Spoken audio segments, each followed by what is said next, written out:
ബിസ്മില്ലാഹിർ റഹ്മാനിർ റഹീം നഹ്മദുഹു വനുസല്ലി അലാ റസൂലിഹിൽ കരീം അമ്മാ ബഅദ്.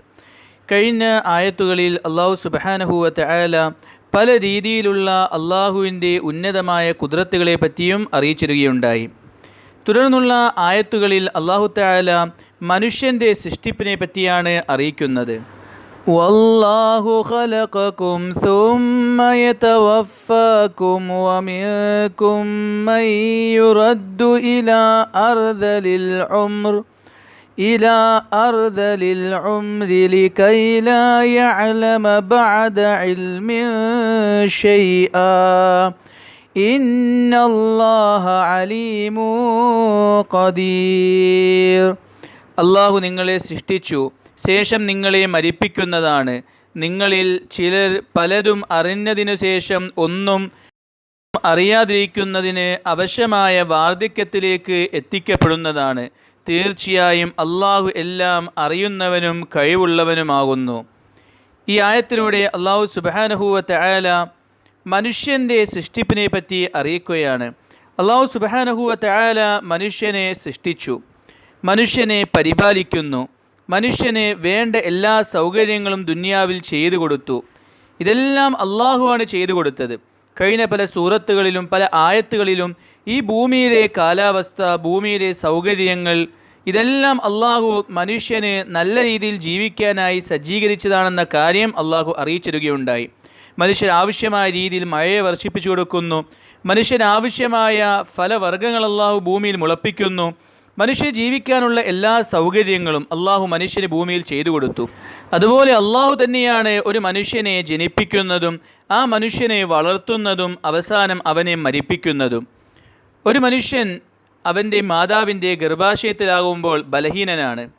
വെറുമൊരു ഇന്ദ്രിയത്തുള്ളിയായ മനുഷ്യനെയാണ് അള്ളാഹു സുബ്ഹാനഹു വ തആല ഇന്ന് കാണുന്ന കോലത്തിലോട്ട് എത്തിച്ചിട്ടുള്ളത്. അല്ലാഹു തആല പിന്നീട് ആ മനുഷ്യന് മാംസം നൽകുന്നു, തൊലി നൽകുന്നു, ജീവൻ നൽകുന്നു. ഓരോ അവയവങ്ങളെയും അള്ളാഹുവാണ് നൽകുന്നത്. മാതാവിൻ്റെ ഗർഭാശയത്തിൽ ആ ഇരുട്ടറകൾക്കുള്ളിൽ വെച്ച് അള്ളാഹു ഈ കാര്യങ്ങളെല്ലാം ചെയ്യുന്നു. അതിനുശേഷം ആ കുട്ടി ജനിക്കുന്നു. ജനിച്ചതിന് ശേഷം ആ കുട്ടിയുടെ ഓരോ വളർച്ചയും, കുട്ടി വളരുന്നു, വലുതാകുന്നു, യുവാവാകുന്നു, ഇങ്ങനെ ഓരോ കാലഘട്ടം കഴിഞ്ഞു പോകുന്നു. ഈ കാലഘട്ടത്തിലെല്ലാം മനുഷ്യൻ്റെ ശരീരത്തിന് വ്യത്യാസങ്ങളുണ്ടാകുന്നു. ഒരു ചെറിയ കുട്ടിയുടെ കാലല്ല യുവാവായ ആളുടെ കാല്. കാരണം രണ്ടുപേരുടെയും പ്രവർത്തനങ്ങൾ വ്യത്യാസമുണ്ട്, ജീവിത ശൈലി വ്യത്യാസമുണ്ട്. ഒരു കുട്ടിക്ക് അള്ളാഹു കൊടുക്കുന്ന അവയവങ്ങളും അള്ളാഹു കൊടുക്കുന്ന ബുദ്ധിയുമെല്ലാം ആ കുട്ടിക്ക് ആവശ്യമുള്ള ബുദ്ധിയും അവയവങ്ങളുമെല്ലാമാണ്. എന്നാൽ വളർന്നു കഴിഞ്ഞാൽ ബുദ്ധിയിൽ വ്യത്യാസം വരുന്നു, അവയവങ്ങൾ വ്യത്യാസം വരുന്നു, തൊലിയുടെ കട്ടിയിൽ വ്യത്യാസം വരുന്നു. ഇതെല്ലാം ഓരോ പ്രായത്തിന് അനുയോജ്യമായ രീതിയിൽ അള്ളാഹുവാണ് മാറ്റി മാറ്റി കൊണ്ടുവരുന്നത്. ഒരിക്കലും മനുഷ്യൻ്റെ കഴിവ് കൊണ്ടല്ല ഈ കാര്യങ്ങൾ നടക്കുന്നത്. ഒരു മനുഷ്യൻ വലുതാവുമ്പോൾ അവൻ്റെ കൈകൾ വലുതാകുന്നു, മറ്റ് അവയവങ്ങൾ വലുതാകുന്നു. ഇതൊരിക്കലും മനുഷ്യൻ അവൻ്റെ നിയന്ത്രണം കൊണ്ട് വലുതാക്കുന്നതല്ല. നേരെ മറിച്ച് അള്ളാഹുവാണ് ഈ മാറ്റങ്ങളും വ്യത്യാസങ്ങളും വരുത്തുന്നത്. ഒരു കാലത്ത് മനുഷ്യൻ ഏറ്റവും ബലഹീനനായിരുന്നു. ചെറുപ്പകാലത്തിൽ മനുഷ്യന് ബലഹീനനായിരുന്നു. സ്വന്തമായി നിൽക്കാൻ പോലും പറ്റാത്ത അവസ്ഥയുണ്ടായിരുന്നു, സ്വന്തമായി നടക്കാൻ പോലും പറ്റാത്ത അവസ്ഥയുണ്ടായിരുന്നു, ഒന്ന് കമന്ന് കിടക്കാൻ പോലും പറ്റാത്ത അവസ്ഥയുണ്ടായിരുന്നു. ഇതെല്ലാം ചെറുപ്പകാലത്തിൽ ഓരോ അവസ്ഥകളാണ്. എന്നാൽ ഇതിൽ നിന്നെല്ലാം വ്യത്യാസമായിക്കൊണ്ട് വളരുമ്പോൾ അല്ലാഹു തആല ആ മനുഷ്യനെ ആരോഗ്യമുള്ളവനാക്കുന്നു, ആ മനുഷ്യനെ ബലമുള്ളവനാക്കുന്നു, സ്വന്തമായി നിൽക്കുന്നു, നടക്കുന്നു, പല വലിയ വലിയ കാര്യങ്ങളും ചെയ്യുന്ന രീതിയിൽ മനുഷ്യൻ്റെ ശരീരഭാഷയെയും മനുഷ്യൻ്റെ പ്രകൃതത്തെയും അള്ളാഹു വ്യത്യാസം വരുത്തുന്നു. ഇത് അള്ളാഹുവിൻ്റെ കഴിവ് കൊണ്ടാണ് നടക്കുന്നത്. എന്നിട്ട് അള്ളാഹു സുബ്ഹാനഹു വ തആല അറിയിക്കുകയാണ്, ഇതേ മനുഷ്യൻ തന്നെ ആരോഗ്യവാനായ, നല്ല രീതിയിൽ എല്ലാ കാര്യങ്ങളും കൈകാര്യം ചെയ്യുന്ന, വലിയ ബുദ്ധിയും ശക്തിയുമുള്ള മനുഷ്യൻ തന്നെ പിന്നീട് ഒരു പ്രായത്തിലോട്ട് എത്തിച്ചേരും, അഥവാ വാർദ്ധക്യകാലം. ആ കാലഘട്ടത്തിൽ ആ മനുഷ്യൻ കുറച്ച് വർഷങ്ങൾക്ക് മുമ്പ് ആരോഗ്യമുള്ളവനായിരുന്നെങ്കിലും, കുറച്ച് വർഷങ്ങൾക്ക് മുമ്പ് വലിയ ബുദ്ധിമാനാണെങ്കിലും വാർദ്ധക്യം പിടിപെട്ട് കഴിഞ്ഞാൽ അവൻ്റെ ഓർമ്മ കുറയാനായി തുടങ്ങും. അവൻ്റെ കേൾവി ശക്തി, കാഴ്ചശക്തി, ആരോഗ്യശക്തി അതെല്ലാം കുറയാനായി തുടങ്ങും. നടക്കാൻ സാധിക്കാത്ത അവസ്ഥ വരും. മറ്റുള്ളവരുടെ സഹായം കൂടാതെ ഒരു കാര്യവും ചെയ്യാൻ പറ്റാത്ത അവസ്ഥ വരും. ഇങ്ങനൊരു അവസ്ഥ മനുഷ്യന് വരുന്നതാണ്. അതിനാണ് വാർദ്ധക്യം എന്ന് പറയുന്നത്. ചില ആളുകൾ വാർദ്ധക്യത്തിൻ്റെ അങ്ങേയറ്റമെത്തുകയും ഒന്നും ഓർമ്മയില്ലാത്തതായ അവസ്ഥയിൽ എത്തിച്ചേരുകയും ചെയ്യും. പരിശുദ്ധ ഖുർആന്റെ ഈ ആയത്തിൽ ഈ കാര്യം അല്ലാഹു പറയുന്നുണ്ട്. ചെറുപ്പത്തിൽ എപ്രകാരം ഒന്നും ആയിരുന്നുവോ അതുപോലെ തന്നെ വാർദ്ധക്യത്തിൽ ഒന്നും അറിയാത്ത അവസ്ഥയിലും ചില ആളുകൾ എത്തിച്ചേരും. മറ്റു ചില ആളുകൾ കുറച്ച് കാര്യങ്ങൾ അറിയും, മറ്റു കുറച്ച് കാര്യങ്ങൾ മറന്നുപോകും, ആ അവസ്ഥയിൽ എത്തിച്ചേരും. വാർദ്ധക്യം കാരണം മനുഷ്യൻ വീണ്ടും ബലഹീനനായി തീരും. മനുഷ്യൻ്റെ ജീവിതത്തിലെ ഈ ഘട്ടങ്ങളെല്ലാം നിയന്ത്രിക്കുന്നത് ആരാണ്? ഒരു മനുഷ്യൻ ആരോഗ്യവാനായിരുന്നു, ബുദ്ധിമാനായിരുന്നു, എല്ലാ കാര്യത്തിലും മുൻപന്തിയിലുള്ളവനായിരുന്നു.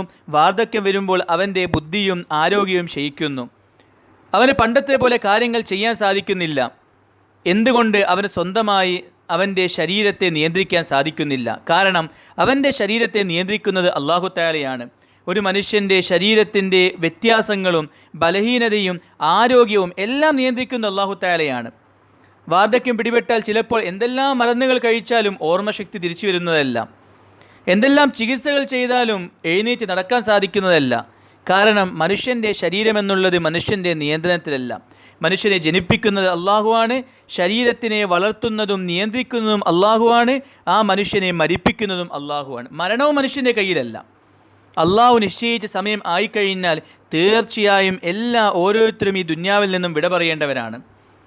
അത് ആരോഗ്യമുള്ള അവസ്ഥയിലാണെങ്കിലും രോഗമില്ലാത്ത അവസ്ഥയിലാണെങ്കിലും ചെറുപ്പക്കാരനാണെങ്കിലും പ്രായമുള്ളവനാണെങ്കിലും രോഗിയാണെങ്കിലും ആരാണെങ്കിലും അള്ളാഹുവിൻ്റെ വിളി എത്തിക്കഴിഞ്ഞാൽ, മരണം അവനിലോട്ട് വന്നു കഴിഞ്ഞാൽ ആ മരണത്തിന് ഉത്തരം നൽകേണ്ടത് തന്നെയാണ്. ആർക്കും അതിന് രക്ഷപ്പെടാൻ സാധിക്കുന്നതല്ല. മരണത്തിന് പ്രത്യേകിച്ച് നിബന്ധനകളൊന്നുമില്ല. ഒരാൾ രോഗിയായാലേ മരണപ്പെടുകയുള്ളൂ, ഒരാൾ പ്രായമായാലേ മരണപ്പെടുകയുള്ളൂ. ഒരിക്കലും അങ്ങനെയൊന്നുമില്ല. അള്ളാഹു മരണപ്പെടാൻ ഉദ്ദേശിച്ച സമയമായിക്കഴിഞ്ഞാൽ എല്ലാവരും ദുന്യാവിൽ നിന്നും വിട പറയേണ്ടി വരും. ആർക്കും പിന്നെ അതിൽ നിന്നും ഒരു നിമിഷം പോലും നീട്ടി നൽകപ്പെടുന്നതല്ല. അതുകൊണ്ട് ഈ ഒരു ആയത്തിലൂടെ അല്ലാഹു സുബ്ഹാനഹു വ തആല മനുഷ്യനോട് അറിയിക്കുകയാണ്, നീ നിൻ്റെ സ്വന്തം ശരീരത്തിലോട്ട് നോക്കുക, നിനക്ക് അള്ളാഹുവിനെ മനസ്സിലാവുന്നതാണ്. അള്ളാഹു ഇല്ല, ഞാൻ സ്വന്തമായി എല്ലാ കാര്യങ്ങളും ചെയ്യുന്നവനാണ്, എന്നെ നിയന്ത്രിക്കുന്നതായി ആരുമില്ല, ഞാനാണ് എന്നെ നിയന്ത്രിക്കുന്നത്, ഇങ്ങനെയുള്ള അഹങ്കാരം പറയുന്ന ആളുകൾ സ്വന്തം ശരീരത്തിൻ്റെ അവസ്ഥയിലോട്ട് നോക്കുക. ഈ അഹങ്കാര വാക്കുകൾ പറയുമ്പോൾ ആദ്യം നീ ആരായിരുന്നു എന്ന കാര്യം നീ ചിന്തിക്കുക. വെറുമൊരു ഇന്ദ്രിയ തുള്ളിയായിരുന്നു. അതിൽ നിന്നുമാണ് അല്ലാഹു സുബ്ഹാനഹു വ തആല നിനക്ക് ഈ കാണുന്ന അവയവങ്ങളും ഈ ബുദ്ധിയും എല്ലാം നൽകിയത്. പിന്നീട് ഓരോ ഘട്ടങ്ങളിലും നീ വളർന്നു വന്നു. ആരാണ് വളർത്തിയത്? സ്വന്തം കഴിവുകൊണ്ടാണോ വളർന്നത്? സ്വന്തം കഴിവുകൊണ്ടാണോ ബുദ്ധി ഉണ്ടായത്? ഒരിക്കലുമല്ല. അള്ളാഹുവാണ് ഇതെല്ലാം നൽകിയത്. പിന്നീടൊരു കാലഘട്ടം വരും, നീ വൃദ്ധനായിത്തീരും. ആ സമയത്ത് ഓർമ്മകൾ നഷ്ടപ്പെടുന്നു, കാഴ്ചകൾ കുറയുന്നു, അവയവങ്ങൾ ബലഹീനമാവുന്നു, സ്വന്തം നടക്കണമെന്ന് വിചാരിച്ചാൽ പോലും നടക്കാൻ പറ്റാത്ത അവസ്ഥയിലോട്ട് ബലഹീനനായി തീരുന്നു. ഇങ്ങനെയുള്ള അവസ്ഥ വരുമ്പോൾ അതിൽ നിന്നും നിനക്ക് തരണം ചെയ്യാൻ സാധിക്കുന്നില്ല. പിന്നീട് നീ ഇഷ്ടപ്പെടാത്ത സമയത്ത് നിനക്ക് മരണം വരുന്നു. ആ മരണത്തിൽ നിന്നും ഒരിക്കലും രക്ഷപ്പെടാനും സാധിക്കുന്നില്ല. ഈ ഒരു കാര്യത്തെപ്പറ്റി ഒരു മനുഷ്യൻ ചിന്തിക്കുകയാണെങ്കിൽ തന്നെയും മനുഷ്യൻ എത്ര ബലഹീനാണെന്ന കാര്യം മനുഷ്യന് മനസ്സിലാക്കാൻ സാധിക്കുന്നതാണ്.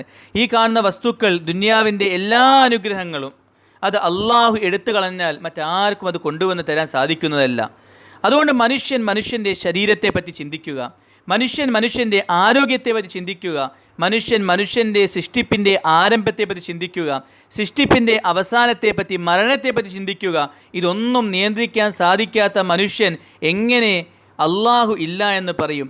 എങ്ങനെ ഞാനാണ് എല്ലാ കാര്യം നിയന്ത്രിക്കുന്നതെന്ന് പറയും?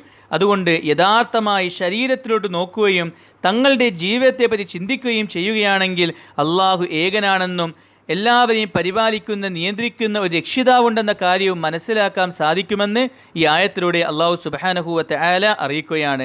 അതുകൊണ്ട് നിങ്ങളെ നിയന്ത്രിക്കുന്ന നിങ്ങളുടെ പരിപാലകനായ അള്ളാഹുവിനെ മാത്രം ആരാധിക്കുക എന്ന കാര്യം ഈ ആയത്തിലൂടെ അല്ലാഹു സുബ്ഹാനഹു വ തആല അറിയിക്കുകയാണ്.